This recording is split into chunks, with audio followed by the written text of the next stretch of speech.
ہارون صاحب، کیسا پاکستان ہمیں چاہیے؟ لانگ مارچ والا چاہیے، الزامات والا چاہیے، گندی زبان والا پاکستان چاہیے، یا وہ پاکستان چاہیے جس کا خواب علامہ اقبال نے دیکھا اور قائد اعظم اس کی تعبیر کر کے چلے دیکھیے، ایک آدمی تھا کارل مارکس، جس کے فلسفے پہ 70 برس تک روس میں سوشلزم نافذ رہا، چین میں نافذ رہا، اور جو 79 میں سروے ہو رہے تھے وہ امریکن پبلک اوپینین کہتی تھی کہ socialism is an expanding phenomena, socialism دنیا میں پھیلتا جائے گا۔ پھر روسی فوج افغانستان میں داخل ہو گئی اور وہ سارے اندازے غلط ثابت ہوئے، اور سوشلزم نہ روس میں ہے نہ چین میں ہے، انفرادی ملکیت بحال ہو گئی۔ اس کی 2 تھیوریز ہیں زبردست۔ تھا تو وہ مطلب اتنا بڑا آدمی تھا کہ ہسٹری کو اس نے انفلوئنس کیا ہے۔ ایک یہ کلاسز کا تصور واضح نہیں تھا، یعنی غریب بالکل مفلوق الحال طبقہ اور مڈل کلاس اور عمرا اور روسا، ہاں جی، مالدار زردار۔ اور دوسرا اس نے ایک بڑی اہم بات کہی تھی کہ کنٹراڈکشنز اس وقت ریزالو ہوتی ہیں جب وہ شارپ ہو جائیں، جب تضادات اپنی انتہا پہ پہنچیں تو پھر انہیں ختم ہونا ہوتا ہے۔ یہ وقت آ گیا ہے جب پاکستان کے مستقبل کا فیصلہ ہو جائے گا کہ یہ رانا ثناء اللہ کے راستے پہ چلے گا، اچھا، یا کسی اور راستے پہ چلے گا۔ ٹھیک ہے، یہ ضروری نہیں ہے کہ عمران خان کے بتائے ہوئے راستے پہ چلے اور عمران خان اس ملک کو گورن کریں 10 سال 20 سال، یہ لازمی نہیں ہے۔ لیکن میرا یہ خیال ہے کہ نواز شریف خاندان اور زرداری خاندان اور مولانا فضل الرحمان کے مقدر کا فیصلہ ہو جائے گا، اور چند مہینوں میں ہو جائے گا۔ ٹھیک ہے جی، یہ جس چیز کو فیصلہ کن مرحلہ لوگ سمجھ رہے ہیں، یہ فیصلہ کن مرحلہ نہیں ہے۔ میرے خیال میں یہ ایک عبوری عرصہ ہے۔ اس میں ہوگا یہ کہ ایجیٹیشن کی وہ شکل تو نہیں ہوگی جو عمران خان نے سوچی تھی، یہ تو اللہ ہی جانتا ہے نا، کہ بندوں کو کیا پتا ہوتا ہے کیا ہونا ہے۔ بے شک، جو تو وہ یہ یہاں انسان زمین پہ پلان کر رہے تھے تو اوپر بھی تو کوئی پلان کر رہا ہوتا ہے نا۔ اب کسی فرشتے نے میجر صاحب سے کہا، ماڈل ٹاؤن میں ایک فرشتے نے اس کے ذہن میں دماغ میں ڈالا، اور یہ فرشتہ میں کوئی اشارتاً نہیں کہہ رہا ہوں، یہ قول رسول مبارک ہے صلی اللہ علیہ وسلم، کہ ایک فرشتہ آدمی کی طرف وحی کرتا ہے اور ایک شیطان آدمی کی طرف وحی کرتا ہے۔ 2 طرح کے خیالات انسانی ذہن میں آتے ہیں، کبھی آپ کو تفصیل اس کی بتاؤں گا۔ اس پہ 30 برس تک ریسرچ ہوئی ہے کہ انسان سوچتا نہیں ہے، انسان کے ذہن میں خیال باہر سے آتا ہے، اچھا خیال بھی آتا ہے، برا بھی خیال آتا ہے، یہ بھی خیال آتا ہے نماز پڑھ لوں، یہ بھی خیال آتا ہے کہ اپنا اس پہ سوشل میڈیا پہ فضول چیزیں دیکھتا رہوں، تو he has to make the decision۔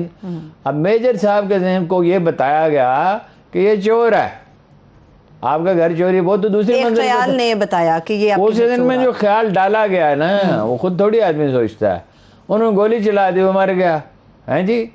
اس کا بہت بڑا امپیکٹ ہونے والا ہے۔ وہ بے شک اس کو کیس بنانے کی کوشش کرے، کیس بنتا ہی نہیں۔ شیعہ، سنی، بریلوی، وہابی، حنبلی، شافعی، مالکی، جتنی فقہ ہیں وہ سب کہتے ہیں کہ گردن بندر آ جائے نا آدمی کی، جھانک رہا ہو، ٹھیک ہے، تو تلوار سے اس کی کوئی گردن کاٹ دے تو یہ کوئی جرم ہی نہیں ہے۔ یعنی افسوس تو ہے، ایک آدمی مر گیا ظاہر ہے، اور اس کے بچے ہیں، بچے یتیم ہو گئے، عورت بیوہ ہو گئی، اس پہ کوئی اگر کوئی خوش ہوتا ہے تو وہ تو پتھر دل آدمی ہے۔ لیکن بات ہے، دوسرا واقعہ کیا ہوا کہ علامہ اقبال کے گھر میں گھس گئے۔ علامہ اقبال کے بہو کا گھر جو ہے، فرض کیجئے وہ زندہ ہوتے، انہوں نے لمبی عمر پائی ہوتی، یا مطلب ان کا زمانہ جو ہے وہ بعد میں شروع ہوتا، اور یہ بدترین نظارہ وہ اپنی آنکھوں سے دیکھ لیتے ہیں، اور انہوں نے اپنا وی لاگ رات کو 2:30 بجے کر دیا۔ 2 بجے واقعہ ہوا، جیسے ہی واقعہ ختم ہوا یا 2:15 بجے انہوں نے، یاسمین راشد کی ایک تصویر ہے، ایک ویڈیو بھی، ڈاکٹر یاسمین راشد کی ویڈیو ہے۔ اچھا، یہ چیزیں محو ہونے والی نہیں ہیں۔ ایک میں نے آپ کو دیا تھا کلپ جو آپ نے بتایا چل نہیں سکتا کہ اس کی کوالٹی ٹھیک نہیں ہے۔ اچھا، ہر کہیں پولیس والوں کی ویڈیو بنائی جا رہی ہے اور وہ روکتے نہیں ہیں، اور لوگوں میں خوف نام کی کوئی چیز ہی نہیں ہے۔ یہ کیسے ہوتا ہے؟ یہ میں اس کو کئی دفعہ ایکسپلین کیا ہے کہ میں نے اپنی آنکھوں سے دیکھا کہ ایران میں خوف ختم ہو گیا ہے۔ ایران سے زیادہ خوف کسی ملک میں نہیں تھا۔ روس میں خوف ختم ہو گیا اور کمیونزم ختم ہو گیا. ٹھیک ہے. افغانستان میں خوف 2 دفعہ یہ ہم نے دیکھا کہ روسی آئے, دنیا کی سب سے بڑی وار مشین تھی اس وقت, اور وہ میکنائزڈ آرمی تھی, اور انہیں چھاپا ماروں نے مار ڈالا, مگر انہیں دنیا کی حمایت حاصل تھی. دوسری دفعہ وہ تنہا تھے. ایک سپر پاور آئی, اقوام متحدہ کی سینکشن سے آئی, اور دنیا بھر کے طاقتور ممالک ان کے ساتھ تھے, اور پڑوسی ممالک بھی جو ہے وہ مزاحمت کے قابل نہیں تھے پاکستان سمیت, اور جنرل مشرف نے سرنڈر کر دیا. اس نے لکھا ہے, کولن پاول نے, میرا خیال ہے کہ جو کچھ ہم نے مانگا تھا اس سے بھی زیادہ دے دیا, سڑکوں کا کرایہ بھی نہیں لیا, کوئی مطالبہ کیا ہی نہیں, ان کی سب باتیں مان لی, اپنی کوئی بات ہی نہیں کی. تو وہ کیا ہوا اپنا امریکہ کے ساتھ؟ دنیا کی سب سے بڑی وار مشین جو ہے روس تو سوویت یونین تو ٹوٹ چکا تھا, اس کے ساتھ کیا ہوا؟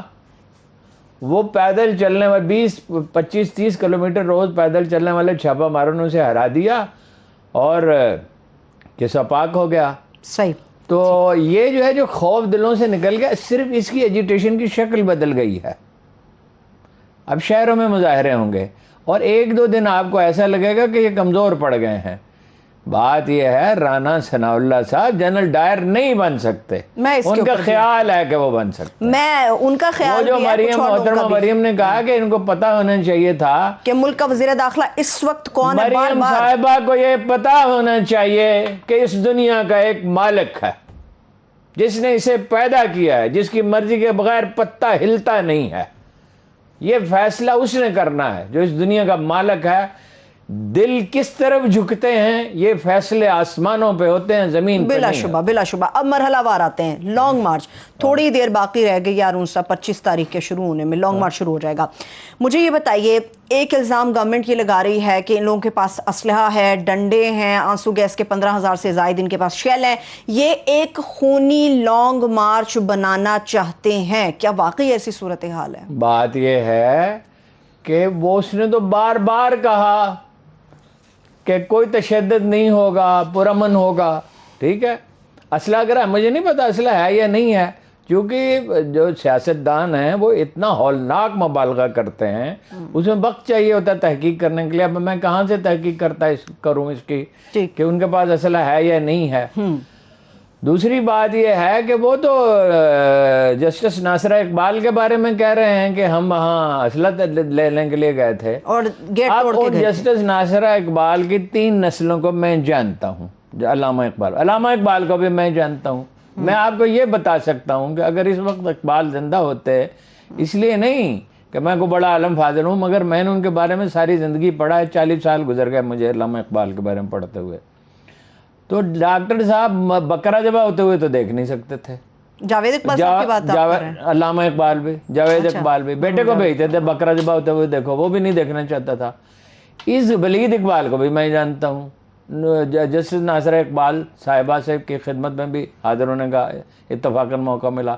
ڈاکٹر صاحب سے بھی کی زیارت ہوئی, جاوید اقبال صاحب سے بھی, ان سے بھی گپ شپ ہوتی رہی. اس گھر میں تو غلیل نہیں رکھی جاتی, اور یہ اسلحہ 4-5 نسلوں سے. ڈاکٹر صاحب کے والد صاحب بھی غلیل نہیں رکھتے تھے گھر میں. اسلحہ تو بہت دور کی بات ہے, وہاں اسلحہ ڈھونڈ رہے تھے.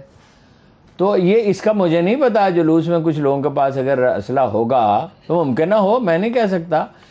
لیکن سوال کسی کے پاس ریاست سے زیادہ اسلحہ ہے, کسی کے پاس پولیس سے زیادہ اسلحہ ہے, کسی کے پاس رینجر سے زیادہ اسلحہ ہے, کسی کے پاس فوج سے زیادہ اسلحہ ہے. بھائی سیاسی جماعتیں اسلحے کے بل پر تو نہیں جیتتی ہیں.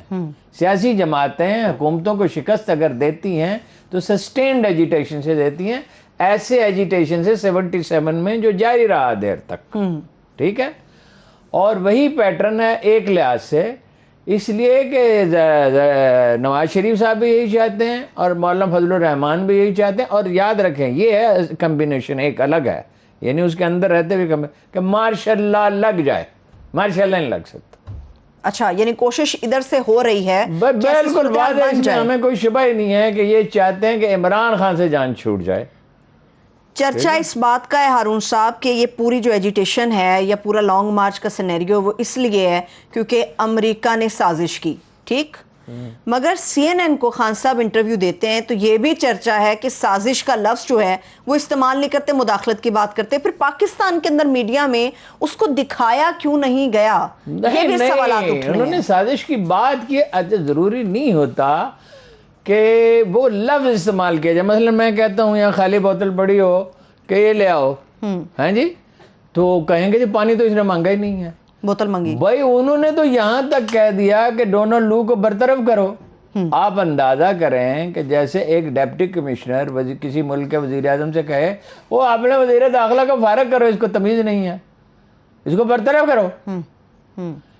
اس کا مطلب کیا ہے کہ اس طرح کی گفتگو تو پاکستانی سیاستدان ڈرائنگ روم میں نہیں کر سکتے جیسی اس نے CNN پہ کی انٹرویو کے لیے. اچھا, یعنی وہ کانسٹنٹلی اگر آپ اس کو دیکھیں مسلسل تو وہ اگریسو ہے شروع میں تھوڑا سا, پھر اور اگریسو ہوگا, پھر اور اگریسو ہوگا, آخر میں کہا وزیر نو تو کٹو, اس چوڑ نو تو کٹو. ادھر امریکی سفیر آیا ہے, باچیاں اس کی کھلی ہوئی ہیں, اور وہ کہتا ہے نام اس کا بھی ڈونلڈ ہے. یہ ڈونلڈ سارے پاگل ہیں, سارے ہی پاگل ہوندے ہیں, ہاں جی. کارٹونز کی حد تک نہ آپ جائیں. نہیں, وہ باچے کھلی ہوئی کہہ رہا ہے میں بڑا خوش ہوں, بڑا پرجوش ہوں. تو تم کس بات پہ خوش ہو, کس بات پہ پرجوش ہو؟ یعنی پاکستان کو تمہارا صدر کہہ رہا ہے کہ تمہارا نمائندہ کہہ رہا ہے کہ زیادہ سے زیادہ یہ کریں گے کہ معاف کر دیں گے. ہمیں ہم سے یہ کہہ رہے ہو, ہم کوئی اندھے ہیں, کوئی احمق ہیں, ہمیں آزاد, ہمیں پتہ نہیں ہے کہ تم چاہتے ہو اسرائیل کو مان لیا جائے.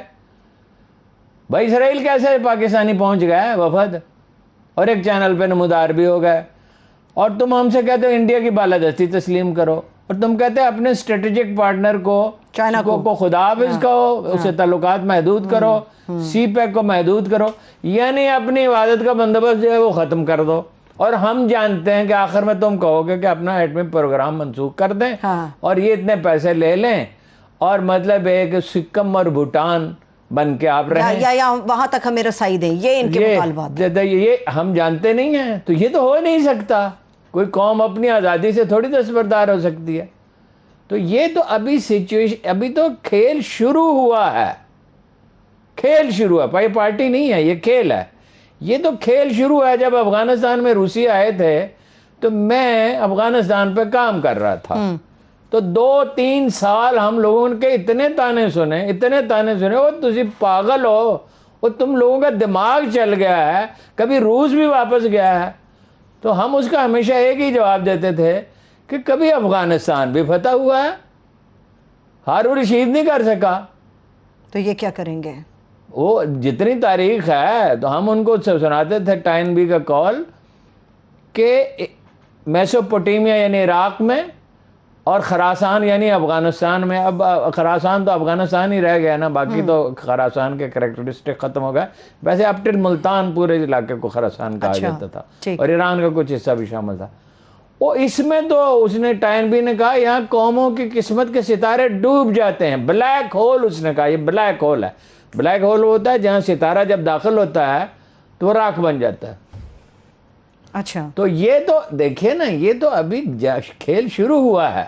ابھی شادیانے بجائیں گے نون لیگ والے, اور ابھی ہاں ابھی 1-2 دن تو دیکھے نا. وہ اس طرح تو پلان عمران خان کا نہیں چل سکتا نا, اس طرح بروئے کار تو نہیں آ سکتا, لیکن وہ خود آئے گا. اور اس کے ساتھ جو لوگ آ رہے ہیں وہ دیکھیے, وہ اس طرح کا جلوس نہیں ہوگا. وہ جتنے بھی لوگ ہوں, 50,000 ہوں, 60,000 ہوں, 70,000 ہوں, 20,000 ہوں, وہ اس ڈٹرمنیشن کے ساتھ آ رہے ہیں کہ انہوں نے پہنچنا ہے. ٹھیک ہے, وہاں ہوگا بڑا تصادم خوفناک. ٹھیک ہے, اللہ نہ کرے کوئی جانی نقصان ہو, کچھ ہو, اور شہروں میں مظاہرے شروع ہو جائیں گے. وقت لگے گا لوگوں کو نئی اسٹریٹجی ایوالو کرنے.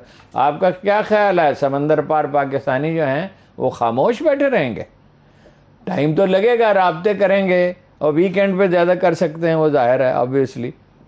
تو یہ ایجیٹیشن ختم ہونے والا نہیں ہے. ٹھیک ہے, لیکن آپ نے جس طرح سے کہا یہ کھیل ہے جو کہ شروع ہو گیا ہے یا ہونے والا ہے. اس کا پہلا راؤنڈ تو آلریڈی گورنمنٹ جیت گئی نا ارون صاحب. چھاپے انہوں نے مار لیے, 1,500 کے قریب ورکرز انہوں نے اریسٹ کر لیے ہیں.